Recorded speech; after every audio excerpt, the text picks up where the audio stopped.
Unsolved 1987. The case of 34-year-old Edward Roberts.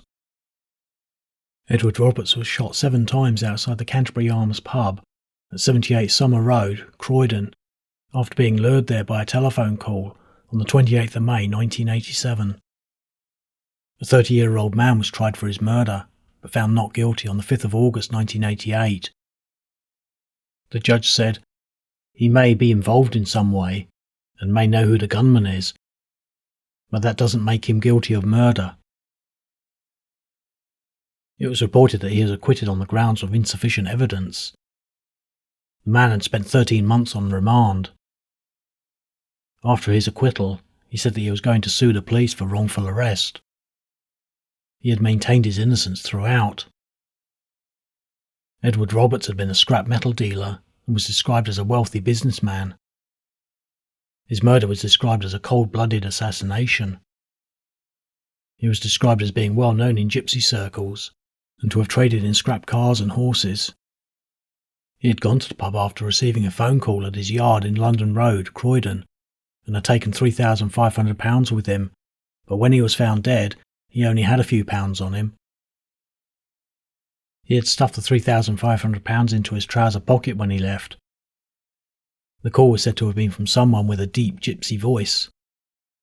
It was said that Edward Roberts was soon after seen outside the Canterbury Arms Pub in Sumner Road waving and gesticulating to someone in the street, and that moments later a man with olive skin, designer stubble, and wearing glasses shot him 5 times at close range, and then shot him twice more at point-blank range in the head.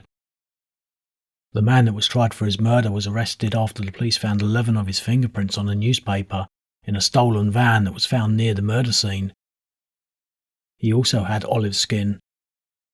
The man admitted driving the van to Croydon, but denied murdering Edward Roberts. However, it was also heard that 5 eyewitnesses to the shooting said that the man tried was not the man that they had seen shooting Edward Roberts, after which the judge decided that there was not enough evidence to convict him. He said that it would be dangerous to convict a man on the evidence that they had heard. The defence submitted that there was nothing connecting the van with the murder, saying that the prosecution needed to prove that the van driver was also the murderer. It was heard that an eyewitness said that he had seen a man jump out of a blue Ford Transit van and shoot Edward Roberts, but a judge noted that the witness was a little bit simple-minded. He said that the man that he saw had been about 50 years old and had been wearing a brown wig, and the judge observed that that description could not have been true.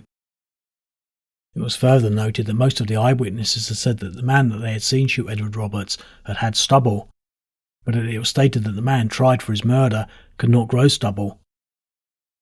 The judge then said that what was left was that the man's age was about right, and his height was approximately right, which he said could have been the man tried, but added that it could also describe thousands of other people. Following the trial, the police said, "We are no longer looking for the gunman. Our files are now closed. We are still hunting the man who ordered the assassination." Edward Roberts had had 2 children. He was described as being financially well off, and that at the time of his murder he was expecting to move to a more expensive home. The Canterbury Arms has since been converted into flats. Nothing more is known about who might have shot Edward Roberts, and his murder remains unsolved to this day.